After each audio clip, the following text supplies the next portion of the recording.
बात छत्तीसगढ़ की, जहां पर नक्सलियों पर नकेल कसने की पूरी तैयारी कर ली गई है। छत्तीसगढ़ के दंतेवाड़ा में 4 अक्टूबर को हुई मुठभेड़ में 31 नक्सली मारे गए थे। ये मुठभेड़ नारायणपुर दंतेवाड़ा सीमा पर मौजूद नेंदुर थुलथुली के जंगलों में हुई। इस मुठभेड़ की तस्वीरें अब पहली बार सामने आ रही हैं। कुछ तस्वीरों में वर्दीधारी नक्सलियों के जगह जगह शव बिखरे पड़े हुए साफ देखे जा सकते हैं। तो यहाँ पर वर्दी में भी कुछ नक्सली जो हैं वो घूम रहे थे। कई बार उन्हें पहचानने में भी भ्रम हो जाता था, लेकिन यहाँ पर पहली बार ये तस्वीरें जो हैं वो सामने आई हैं।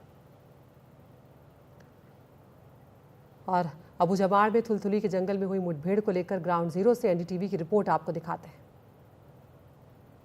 जिस इलाके में हम घूम रहे हैं, लगातार यहाँ पर हमें गोलियों के निशान मिल रहे हैं। देख सकते हैं ये एक एसएलआर गोली का निशान है, जिसका खोखा यहाँ पर पड़ा है। मतलब इस इलाके पर माओवादी थे, तो निश्चित तौर पर यहाँ से लगातार माओवादी जवाबी हमला कर रहे थे, अपने को बचाने की कोशिश कर रहे थे। मगर जवानों ने इस तरीके से घेराबंदी लगा के रखी थी कि माओवादियों को बचने का कोई भी ठिकाना नहीं था। पूरी नक्सलियों की कंपनी नंबर 6 प्लाटून नंबर 16 के 31 नक्सलियों को मार गिराया, बड़े लीडरों को मार गिराया।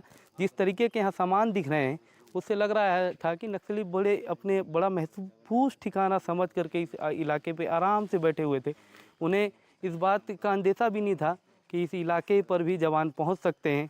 मगर जवानों ने नक्सलियों के पूरे मुखबिर तंत्र को फैल करते हुए अपना जो सूचना तंत्र है बहुत मजबूती से बढ़ाया, और बढ़ाने के बाद इस इलाके पर नक्सलियों को घेर के मार दिया। देख सकते हैं कि ये वही पूरे निशान हैं, जूते का निशान दिखाई दे रहा है।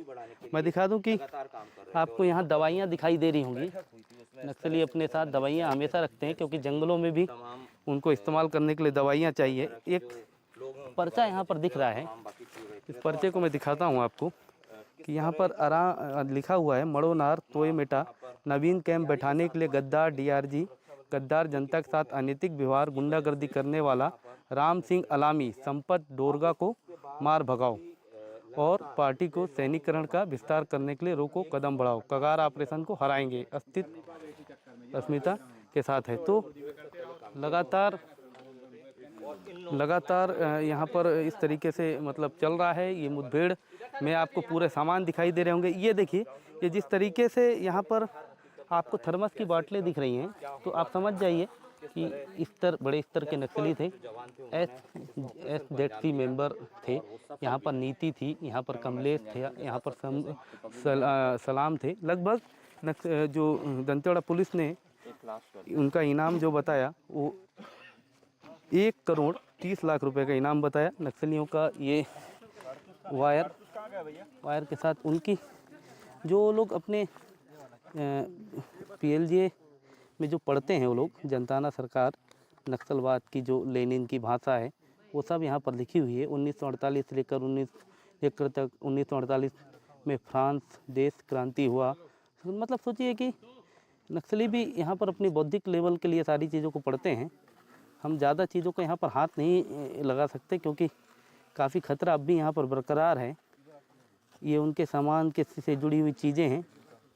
क्या है यहाँ पर देखिए, लगातार इस इलाके में आपको दिखाई दे रहा होगा कि आपको मैं बता दूं कि यही वो इलाका है।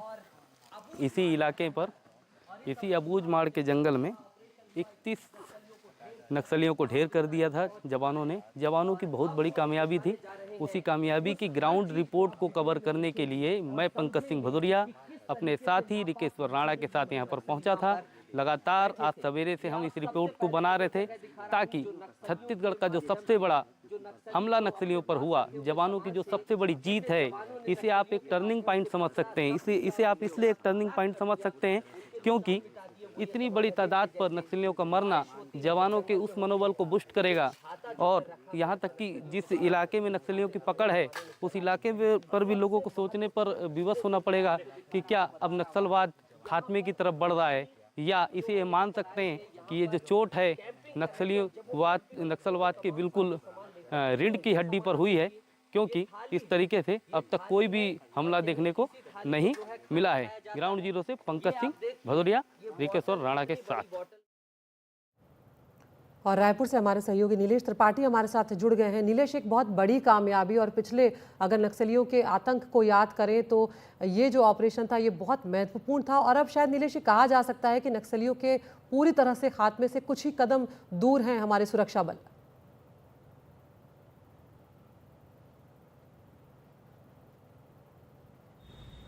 31 मार्च 2026 तक देश से नक्सलवाद की समस्या का समाधान कर लिया जाएगा, उसी ओर आगे बढ़ रहे हैं। और एक आंकड़े आज भी मुख्यमंत्री और उप मुख्यमंत्री छत्तीसगढ़ के दोनों का एक प्रेजेंटेशन केंद्रीय गृह मंत्री के सामने हुआ, उसमें भी उन्होंने एक आंकड़ा पेश किया जिसमें कहा कि 198 से ज्यादा नक्सलियों को मार गिराया गया है पिछले जनवरी से लेकर अब तक, और इसके अलावा 750 के आसपास नक्सलियों को गिरफ्तार किया गया है और 800 से ज्यादा नक्सली सरेंडर किए हैं। तो ये जो आंकड़े भी पेश किए गए, ये भी अपने आप में छत्तीसगढ़ के इतिहास में जब से नक्सल समस्या है तब से सबसे बड़े आंकड़े हैं कि 6 से 8 महीने के भीतर इतनी बड़ी संख्या में नक्सलियों ने सरेंडर किया हो, गिरफ्तार किया गया हो और मुठभेड़ में मारे गए हो। तो हर स्तर पर अब कोशिश ये की जा रही है कि नक्सल समस्या का जो समाधान हो वो जो एक टारगेट टाइम तय कर दिया गया है उसके भीतर ही पूरा कर लिया जाए। अदिति, बहुत बहुत शुक्रिया नीलेश इस तमाम जानकारी के लिए। तो यहाँ पर एक बड़ी कामयाबी सुरक्षा बलों के हाथ लगी है। तो छत्तीसगढ़ में सत्ता परिवर्तन के बाद नक्सलियों के खिलाफ आंदोलन में तेजी देखी गई है। विष्णुदेव साय की सरकार आने के बाद नक्सलियों के खिलाफ अभियान जो है तेज हुआ है। किस तरह से नकेल जो है वो कसी जा रही है। छत्तीसगढ़ में जनवरी से लेकर अब तक की अगर हम बात करें तो 194 नक्सली जो है उन्हें मार गिराया गया। छत्तीसगढ़ में इस साल 801 नक्सली गिरफ्तार हुए हैं। अब तक 742 ने सरेंडर भी कर दिया है। छत्तीसगढ़ सरकार ने विकास का अभियान चलाया और गांव-गांव तक ये अभियान जो है वो पहुंच रहा है। सरकार ने नक्सलियों के वित्तीय पोषण को रोकने में एक बड़ी कामयाबी यहां पर हासिल की है। केंद्रीय गृह मंत्री अमित शाह ने आज नक्सल पीड़ित राज्यों के मुख्यमंत्रियों और बड़े अधिकारियों के साथ बैठक करके वहां के सुरक्षा हालात की समीक्षा की है। इसमें नक्सल पीड़ित 8 राज्यों आंध्र प्रदेश, छत्तीसगढ़, बिहार, झारखंड, तेलंगाना, ओडिशा, महाराष्ट्र और मध्य प्रदेश के मुख्यमंत्री शामिल हुए। गृहमंत्री अमित शाह ने ऐलान किया कि 2026 तक देश से नक्सलियों का पूरी तरह से सफाया कर दिया जाएगा। गृह मंत्रालय इसके लिए राज्यों के साथ बड़ा प्लान भी अब तैयार कर रहा है। सुनवाते हैं आपको गृह मंत्री अमित शाह के बयान कि अंतिम व्यक्ति तक अगर विकास पहुंचाना है तो हमें नक्सलवाद को पूर्णतः निर्मूल करना पड़ेगा। और मैं मानता हूं कि 19 से 24 तक इस दिशा में बहुत अच्छा काम हुआ है। वामपंथी उग्रवाद की लड़ाई अब अपने अंतिम चरण में है, ऐसा हम कह सकते हैं। और मैं विश्वास के साथ आप सभी को बताना चाहता हूं कि 2026 मार्च तक आप सभी के सहयोग से ये देश दशकों पुरानी समस्या से मुक्ति पा लेगा। आज बूढ़ा पहाड़, चक्रबंधा, भीमबांध, ऐसे बरमसिया, ऐसे कई क्षेत्र आज वामपंथी उग्रवाद से मुक्त हो गए। के विशेष बलों ने भी बहुत अच्छा परफॉर्मेंस सभी राज्यों में बताया है और हेलीकॉप्टर के प्रावधान से हमने हमारे जवानों की शहीदगी की संख्या को भी बहुत कम किया है। आज पहले जो 19 से पहले 2 हेलीकॉप्टर जवानों की सेवा में थे, आज 12 हेलीकॉप्टर 6 बीएसएफ के और 6 एयरफोर्स के जवानों को बचाने के लिए तैनात है। इनको मदद भेजने के लिए भी तैयार। नक्सलवाद से कभी किसी का भला नहीं होने वाला है, वो सत्य अब प्रस्थापित हो चुका है। हमारे साथ हमारी सहयोगी नीता शर्मा जुड़ गई हैं। नीता, 8 राज्यों के मुख्यमंत्री जो नक्सल प्रभावित राज्य हैं, वहाँ के मुख्यमंत्रियों से अमित शाह ने जब बातचीत करी है गृह मंत्री ने, तो मार्च 2026 की डेडलाइन भी उन्होंने एक तरह से यहाँ पर रख दी है। क्या रणनीति यहाँ पर हमारे सुरक्षा बल जो है आगे अपनाते हुए नजर आएंगे? मेन फोकस यही रहेगा कि जो फाइनेंशियल ट्रांजैक्शंस हैं कि उन्हें किस तरह से उनकी जो फंडिंग है उसे चोक किया जाए। जिस तरह से नेशनल इन्वेस्टिगेटिंग एजेंसी ने जम्मू कश्मीर में कार्रवाई की थी और जो टेरर रिलेटेड जो ऑर्गेनाइजेशंस थी उनके फंड्स को स्क्वीज़ किया था, यही जो पॉलिसी है अब नक्सल प्रभावित इलाकों में भी अपनाई जाएगी केंद्रीय गृह मंत्रालय द्वारा। केंद्रीय गृह मंत्री ने यह भी साफ किया है कि अगर लोकल पुलिस और लोकल एजेंसीज को ट्रेनिंग की ज़रूरत है तो वो NIA से ट्रेन भी ले सकते हैं। किस तरह से तफ्तीश आगे बढ़ाई बढ़ाई जा सकती है। बेसिकली ट्राई जंक्शन है महाराष्ट्र, मध्य प्रदेश और छत्तीसगढ़ का, जहां पर फोकस रहेगा। इन तीनों राज्यों को बोला गया है कि आपस में समन्वय बनाकर सिक्योरिटी एजेंसीज काम करें, क्योंकि हमने देखा है जब भी एक इलाके से पुशबैक होता है तो जो नक्सली हैं वो दूसरे राज्य में चले जाते हैं। लेकिन अब ये बात सामने आ रही है, केंद्रीय गृह मंत्री ने भी इस बात पर जोर दिया कि अगर तीनों इलाकों से फोर्सफुली उनके ऊपर कार्रवाई की जाएगी तो उनको एलिमिनेट किया जाएगा। पिछले 2010 से 2024 तक बताया जाता है कि 72% नक्सल इंसिडेंट्स पे कमी आई है और 86% जो है वो जो है नक्सल जो ऑपरेशंस हैं उनमें कमी आई है। तो लगातार ये जो निरंतर काम कर रही है भारत सरकार और सिक्योरिटी फोर्सेस, उनका नतीजा अब ग्राउंड पर भी नजर आ रहा है। बहुत बहुत शुक्रिया नीता इस तमाम जानकारी के लिए। तो जिस तरह से नीता बता रही है कि आर्थिक जो उन्हें मदद मिल रही है, अगर उस पर नकेल कस दी जाए तो नक्सली जो है उनका खात्मा होना तय है। फिलहाल देश की बात में एक छोटे से ब्रेक के लिए हम यहाँ पर रुक रहे हैं, फौरन हाजिर होते हैं।